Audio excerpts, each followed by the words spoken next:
but in adjoining areas as well. And these protests have turned deadly after a Hindu man was lynched, as 7 suspects so far have been arrested. And this is a confirmation coming in from the chief advisor of the interim government of Bangladesh, Mohammad Yunus, as the arrests come in the wake of the global outrage over these developments that have taken place. Well, Sadi is connected with us right now. Sadi, can you hear me? Yes, I'm hearing you. Yes, Sadi, if you can tell us, as you're reporting live, what is the current situation looking like in Dhaka in particular over these arrests that have taken place of a Hindu man?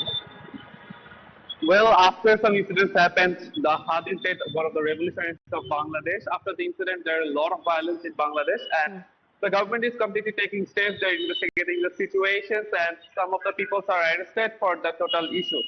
And I will inform you that the picture we're seeing right now in front of the screen, that's Hadi's, for the Hadi's funeral prayer that will be held after 2 p.m. in Bangladesh time.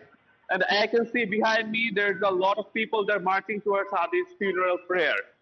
And the security is completely beefed up in the entire Dhaka city and in other areas also. And it's like more and more people are coming to join Hadi's funeral prayer, because he have a lot of emotions to do with all of the people of Bangladesh. And I would like to inform you that today is a national state mourning day also, because the nation is paying tribute to Hadi's death.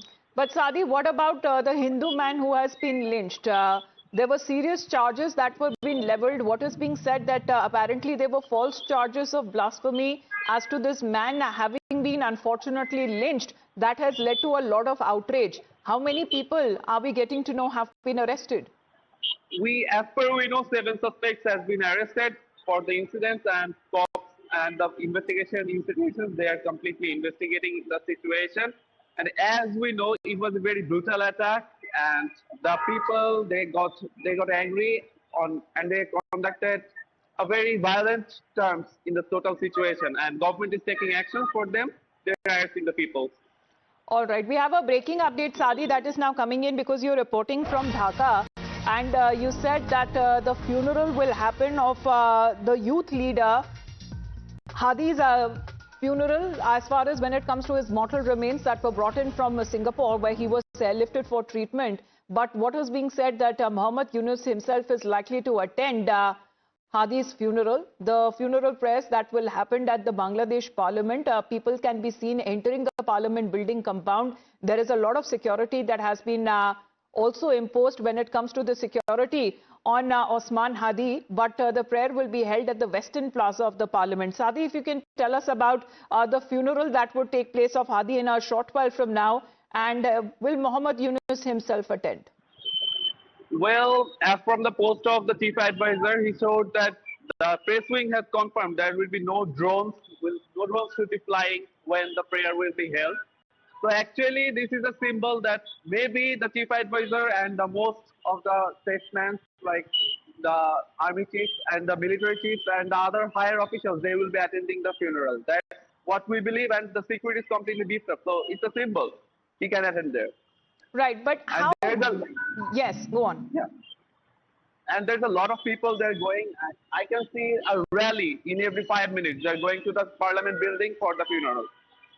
Is it possible for you to show us around as far as when it comes to the security there behind you? Right now I'm in a jam, so I can't go near the Parliament, but I will take you an update very soon, hopefully. So Sadi, I hope I believe that you have sent us certain ground reports there, so we're just going to play out. Rishabh is also connected with us, but we also have been getting these pictures of security that has been beefed up across Dhaka before the funeral of Hadi takes place. The youth leader who was assassinated, who was killed in Bangladesh. Let's take a look. Right now I'm at Dhaka Karwan Bazaar, and as you can see, in a government building, the flag is half-mast to pay tribute to Hadi. The government has announced one-day national mourning for Hadi's martyrdom, and as I can feed you up, that his funeral prayer will be held at 2 p.m. after the Juma Salat. That's all I have right now from Dhaka. The security is completely beefed up in Dhaka right now after the violent incidents of the day before. I can see rapid action battalions and border guards. They have been appointed to various checkpoints, various points of the city.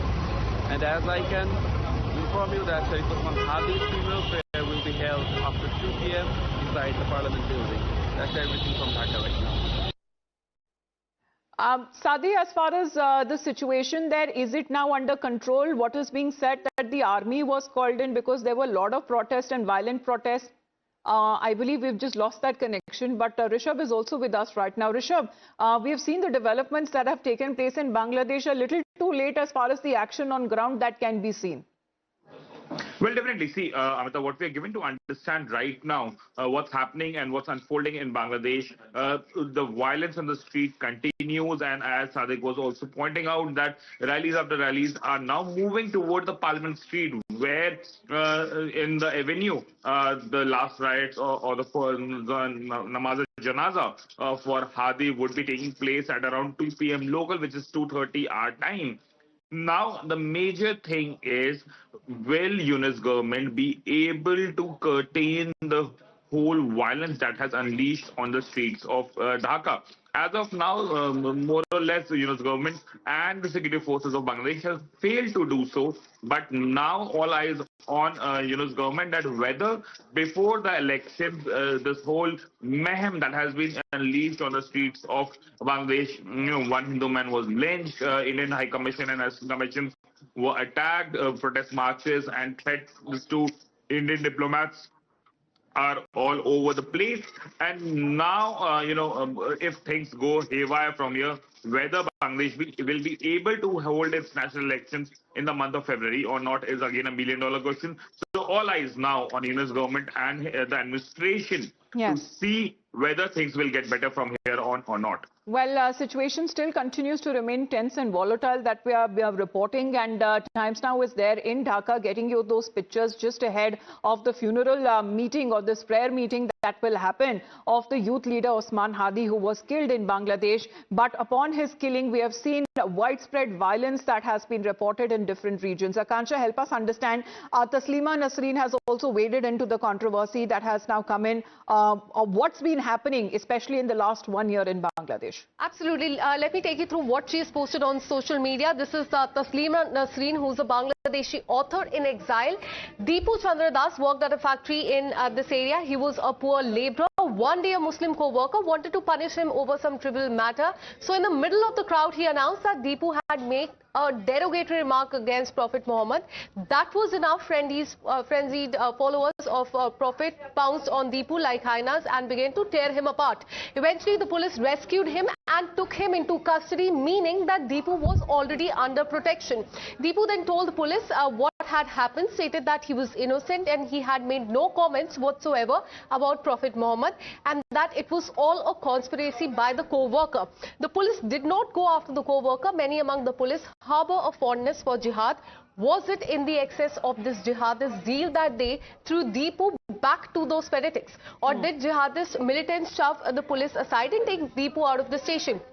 Then they had a full-blown celebration, beating Deepu, hanging him, burning him. A jihadist festival is what she has mentioned.